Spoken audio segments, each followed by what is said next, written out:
would my children think? That our father has been raped? What would members of the community think? That Imam had got raped? I could have been disowned, I could have been forced to marry a woman, I could have been killed. It was real. Being abused, you associate with women in the Asian community. You don't associate it with men.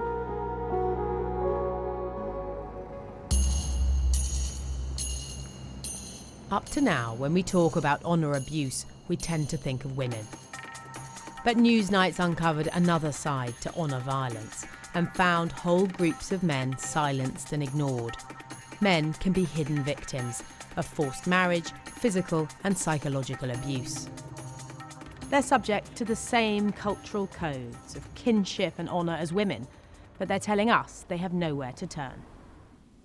Men like this British imam, who we're calling Munir, he asked us to disguise his identity to protect him from repercussions. We are trained from a young age to keep the family honour intact, even if it means that you might have experienced abuse or you might have witnessed abuse in your own family.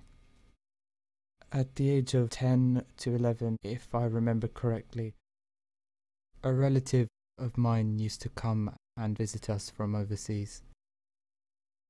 And he would fondle, kiss, and he raped me once. And I remember that incident very clearly. It affected me to such an extent that about 10 years ago I was on the point and on the verge of committing suicide and ending my life, despite the fact that I had been working as an imam and as a teacher for almost 25-30 years. After decades of torment, Munir finally told his family what he'd gone through. My family members, some of them were shocked, but again, they did not want me to take it further.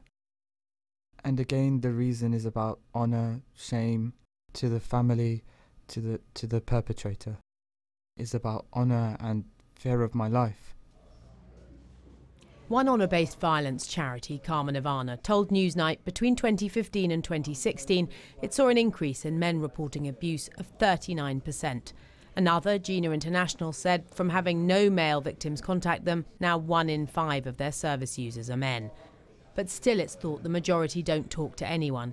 We've had contact with more than 70 alleged victims. These men have been shamed into silence. And shockingly, many told us they've contemplated suicide because of the torment they've gone through and the pressure to keep quiet.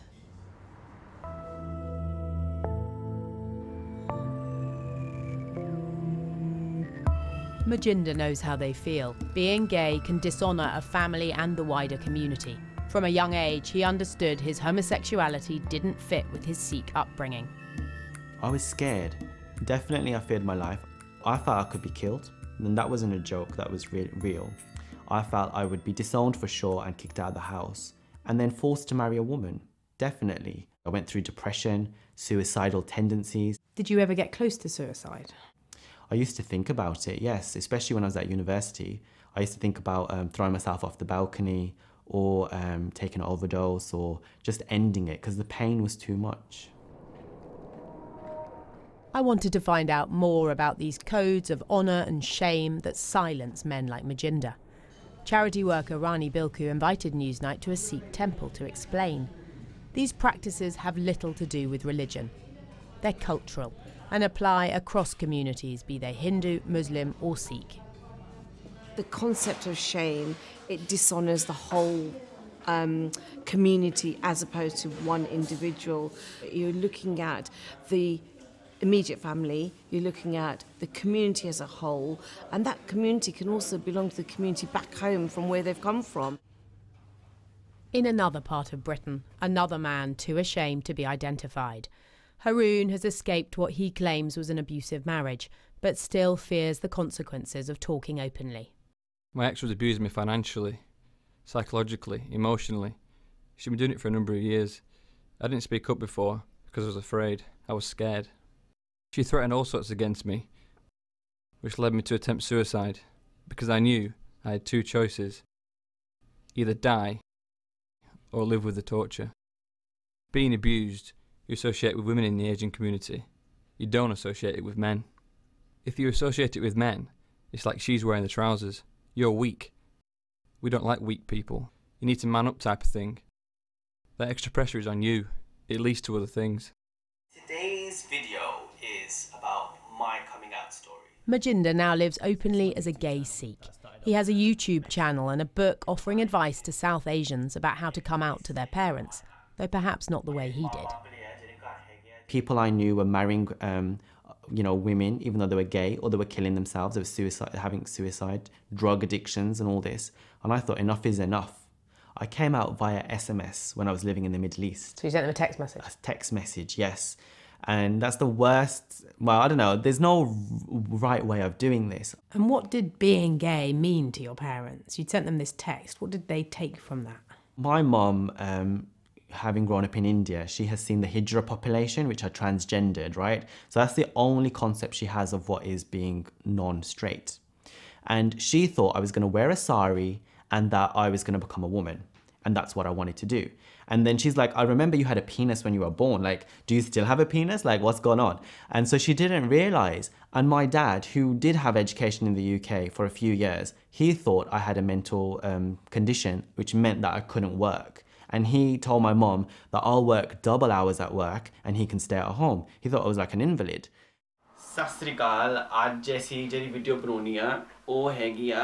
His mum's been on quite a journey since, even appearing in one of his videos about how to react to a gay child. There's a lot of shame and pride and ego involved. This is wrong, it's dirty, we're going to beat you up, we're going to put a Black & Decker drill up your ass, we're going to come and knock you out, your sister's getting married, we're going to tell her in-laws so they don't get married to her, we're going to ruin her wedding. In some cases, keeping silent to protect family honour means abusers get away with serious criminal offences. Munir only felt able to talk about what happened to him when his work as an imam put him in touch with other survivors. Up until that point, I thought I was probably the only person who had probably experienced such a thing.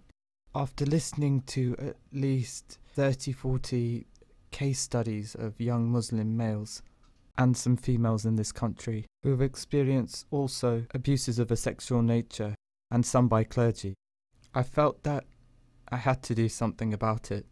Otherwise I would be answerable to God. There are individuals in our communities who have behaved in a manner which is totally unacceptable. What are the reasons why your community might think it would be a bad idea for you to talk about these sorts of issues? The Muslim community is like in a dock at the moment.